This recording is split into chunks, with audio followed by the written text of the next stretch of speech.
You are now watching Northern Crimes on March 1st, 1992 in Carcross, Yukon Territory. You're driving home by yourself through the darkness.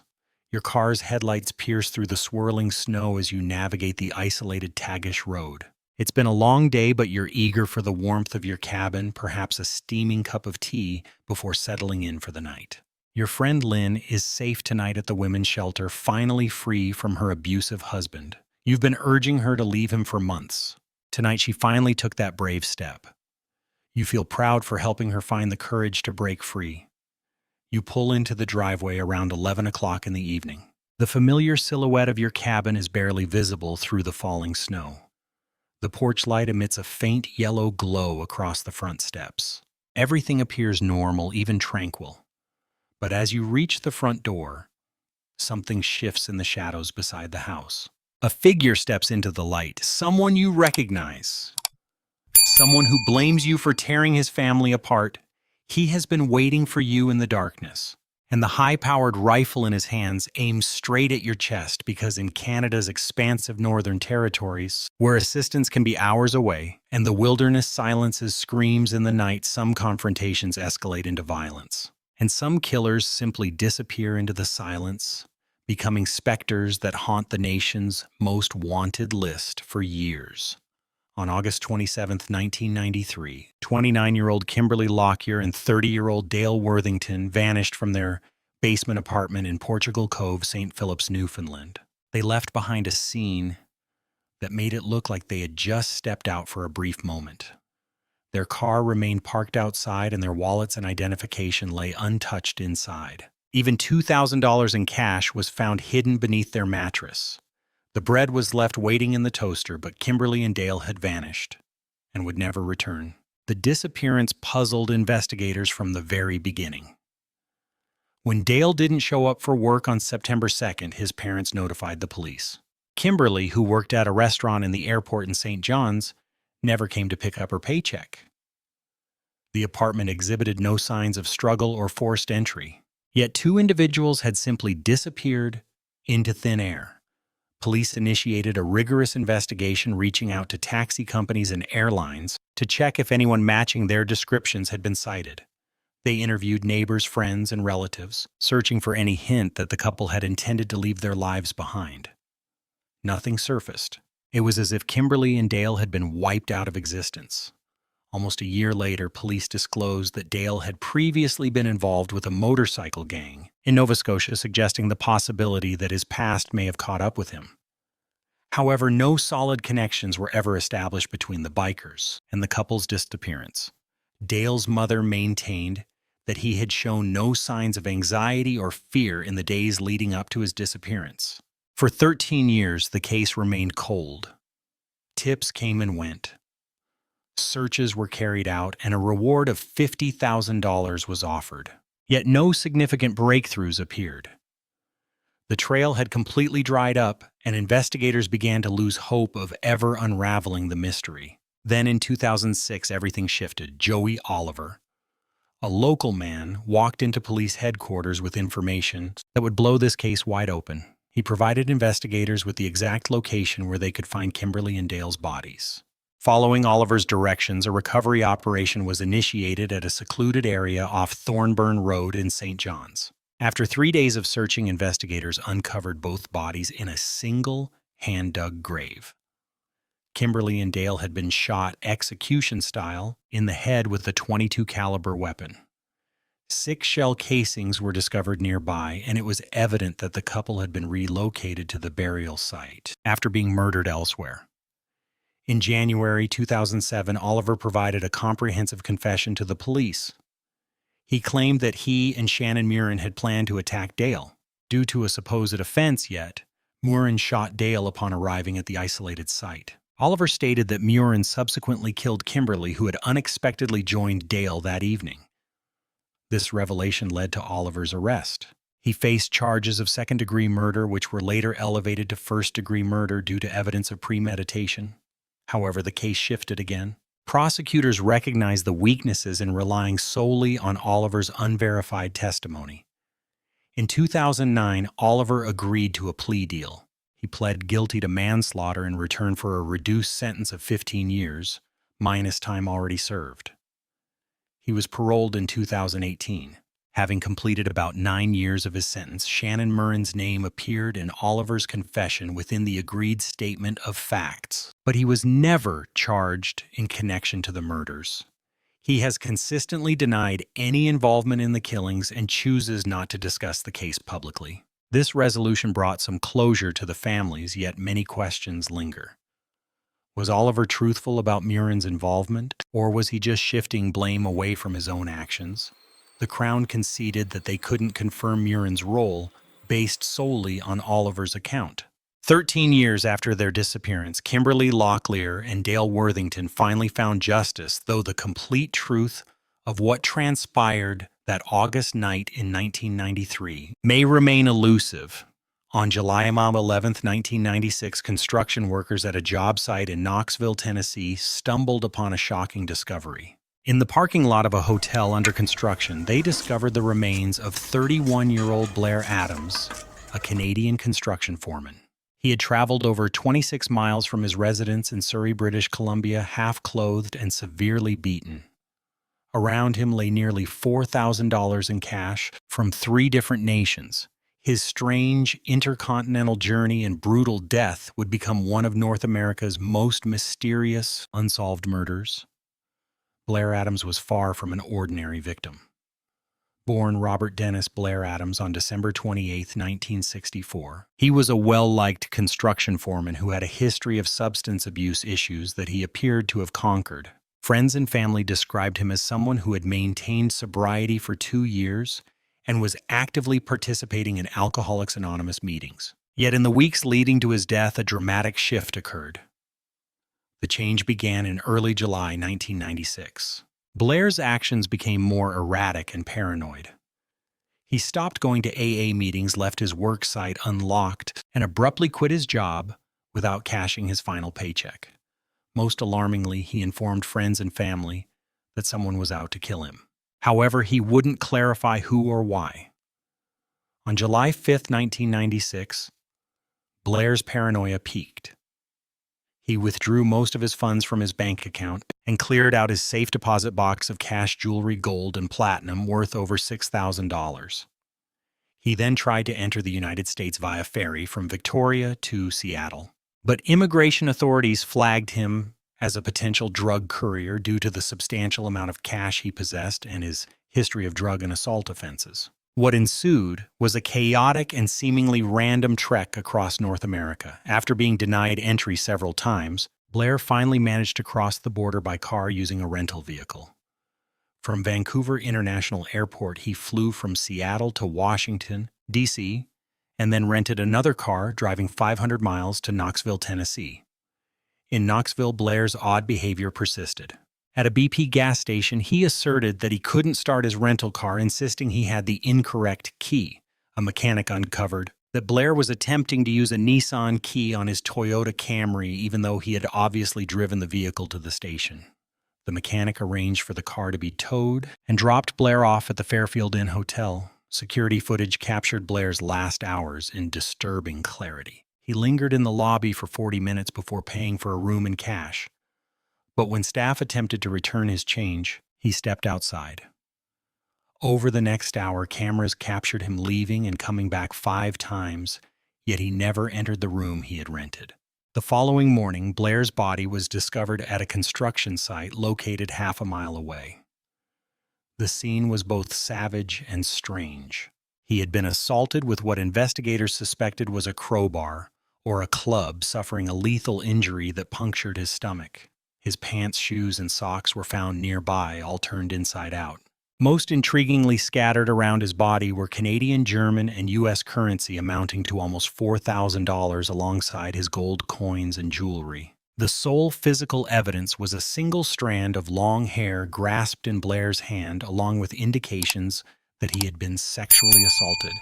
Despite thorough investigations and the case being featured on Unsolved Mysteries, no reliable suspects have ever been pinpointed.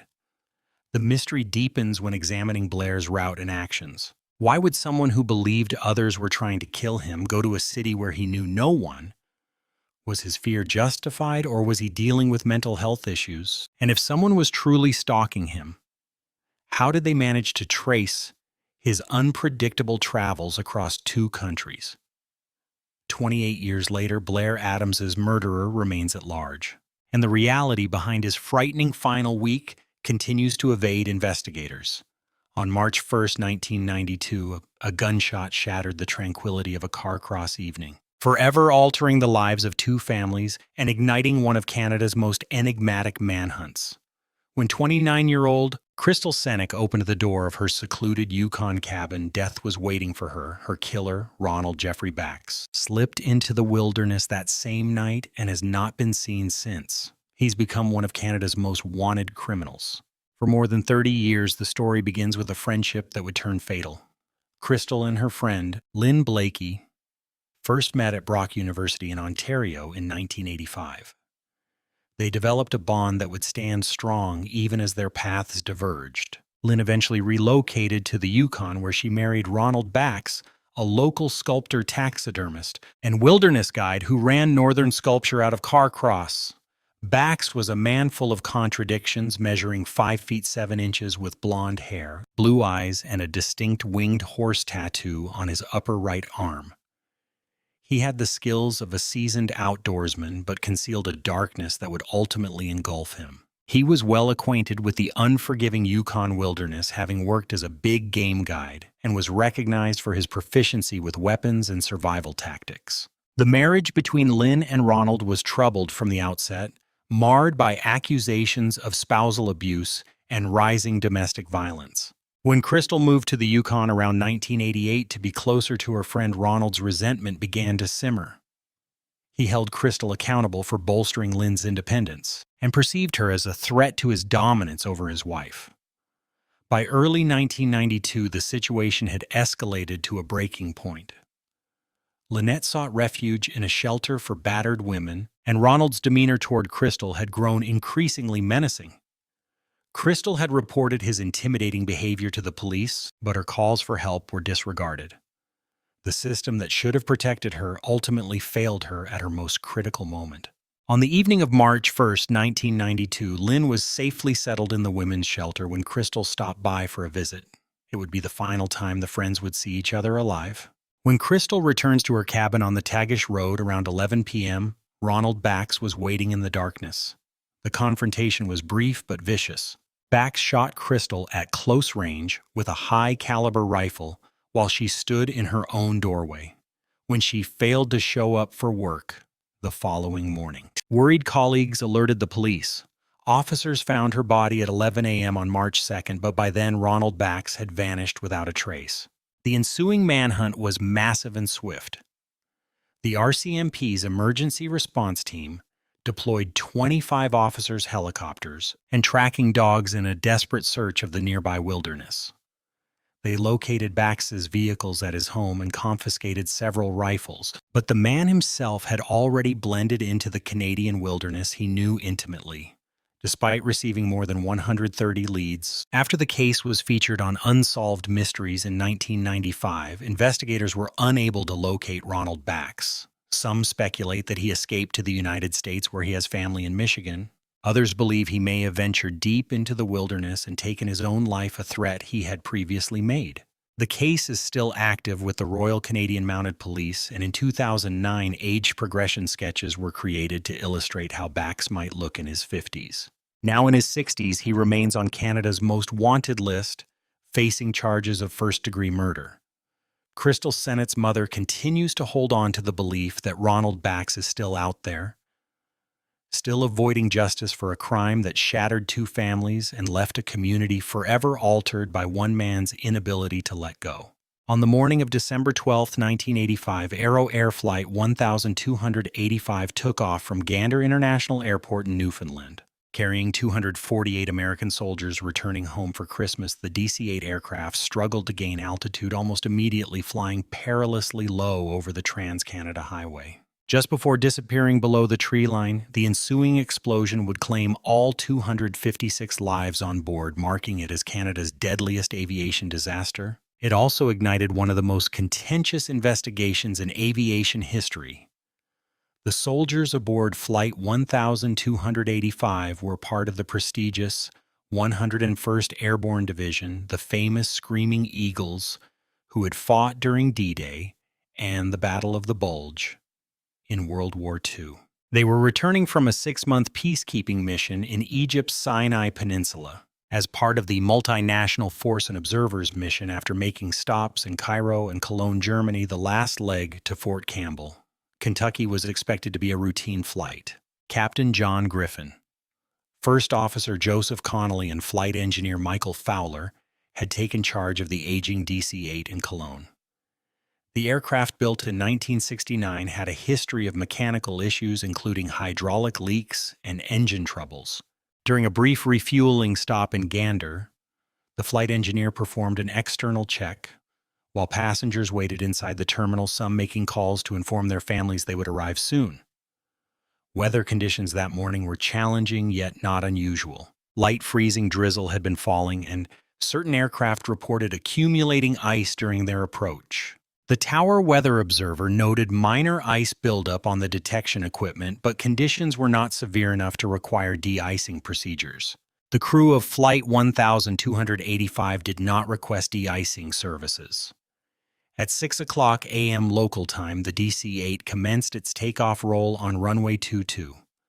Air traffic controller Glenn Blanford watched from the tower as the aircraft accelerated normally and took off after 51 seconds. However, instead of ascending, the plane was struggling to gain altitude. Flying just above the treetops, witnesses on the Trans-Canada Highway reported seeing a glow coming from the aircraft as it flew overhead at an alarmingly low altitude. The aircraft struck trees about 3,000 feet beyond the runway, carving a devastating path through the forest. Before crashing into rocky outcrops, the impact instantly shattered the DC-8, and the fully fueled tanks detonated in a massive fireball that consumed everything in its vicinity. Emergency responders arrived to find a nightmarish scene of devastation spanning over 13 feet, with wreckage scattered across the hillside. The investigation that followed would divide the Canadian Aviation Safety Board like no other case before or since.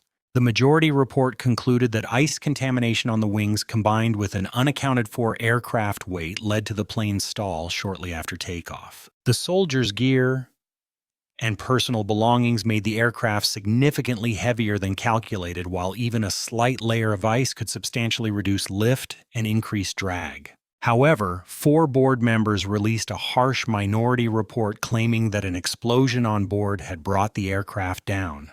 They cited witness accounts of fire, unusual damage patterns, and the presence of military gear as signs of sabotage or accidental detonation.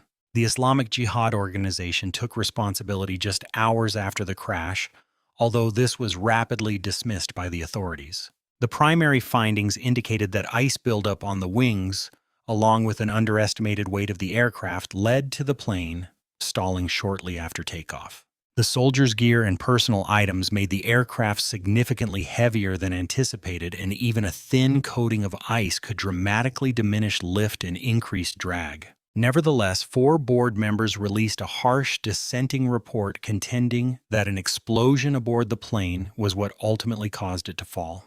They cited eyewitness testimonies of flames, suspicious damage patterns, and the presence of military supplies as proof of potential sabotage or accidental detonation. The Islamic Jihad group took responsibility just hours after the incident, but this was swiftly disregarded by officials. The controversy tied to the investigation ultimately resulted in the disbandment of the Canadian Aviation Safety Board itself. The bitter feud among investigators eroded public trust and postponed vital safety enhancements that could have averted similar tragedies. The disaster took the lives of 248 servicemen and 8 crew members, marking it as the deadliest peacetime incident in U.S. Army history. Today, memorials both at the crash location overlooking Gander Lake and at Fort Campbell commemorate those who lost their lives, even as the reasons behind their deaths remain a topic of debate nearly 4 decades later. In November 1930, Canadian fur trapper Joe LaBelle stumbled upon a discovery that would become one of the most enduring enigmas in North American folklore. Arriving at a small Inuit settlement near Lake Ajaakuni in Canada's Northwest Territories, He expected the usual warm reception and hot meal, but instead, LaBelle found an entire community that had vanished without a trace. What started as a simple news story would morph over decades into a narrative of alien abductions, secretive government cover-ups, and mass disappearances that continue to intrigue both believers and skeptics. The story first surfaced in print on November 27, 1930, in the Danville Bee newspaper in Virginia.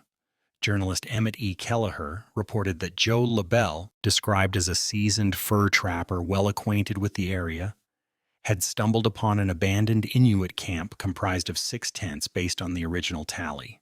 25 men, women, and children had seemingly vanished, leaving their belongings behind without a trace of why they left. LaBelle's discovery was profoundly unsettling.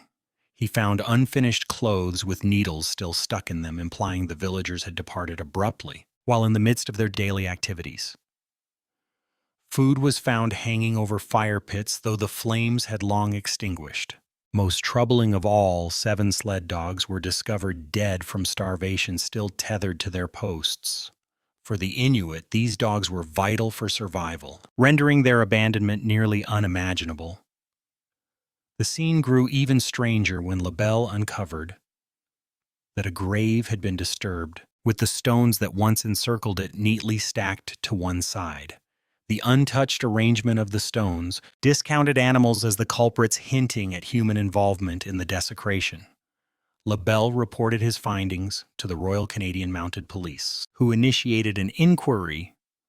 According to the 1930 newspaper report, the RCMP conducted searches and interviewed other trappers in the vicinity. They heard stories about a mysterious 10-year-old Inuit boy who had appeared in a village 150 kilometers away as if he had just fallen from the sky. They also interrogated an Inuit man named Salmuk, who had been treated for frostbite on his legs, but he only mumbled about the sinister spirit Tongassuk. When questioned about the missing villagers, the original tale faded largely into obscurity until writer Frank Edwards revived it in his 1959 book, Stranger Than Science. Edwards amplified the story significantly, and later retellings by other authors continued to add dramatic flair. By the 1990s, versions of the tale claimed that over 1,000 people had vanished, that entire cemeteries had been excavated, and that strange lights had been sighted in the sky. The RCMP initially dismissed the account as mere fiction, claiming it originated from Edwards's book. However, researchers unearthed Kelleher's original 1930 newspaper article, confirming that the story had earlier roots. In 1988, author John Robert Colombo asserted he had located a 1931 RCMP report by Sergeant J. Nelson, who determined that the story was concocted by LaBelle and sensationalized by Gallagher. According to this report, LaBelle was a novice trapper new to the area who had just received his first trapping license. The RCMP found no evidence that a village had ever existed at Lake Anjikuni, and veteran trappers confirmed that LaBelle was unacquainted with the region. The report suggested that the disappearance was simply a seasonal abandonment, which is common among nomadic Inuit groups. Contemporary skeptics highlight several discrepancies within the narrative. The lake would have been solidified by November, rendering the mentioned quote of wave-tossed kayaks in certain accounts impossible. No tangible proof of any settlement has ever emerged at the lake, and the specifics of the story have only become more extravagant. With each retelling, it's uncertain whether the Lake Ankeny event signifies a true enigma, journalistic exaggeration, or merely showcases the way folklore can develop over the years. It remains a compelling example of how a straightforward news piece can evolve into a timeless myth. Throughout the immense expanse of Canada's wilderness, the distinction between reality and enigma frequently blurs, from lost villages and absent lovers to a runaway entrapped in the Yukon wilderness. These instances reveal how seclusion can simultaneously hide and expose the darkest facets of humanity. Investigations dwindle, witnesses pass away, and evidence deteriorates, yet the inquiries persist like whispers in the chilly northern breeze. Somewhere out there, truths still await discovery. The only question is who will be the one to unveil them first.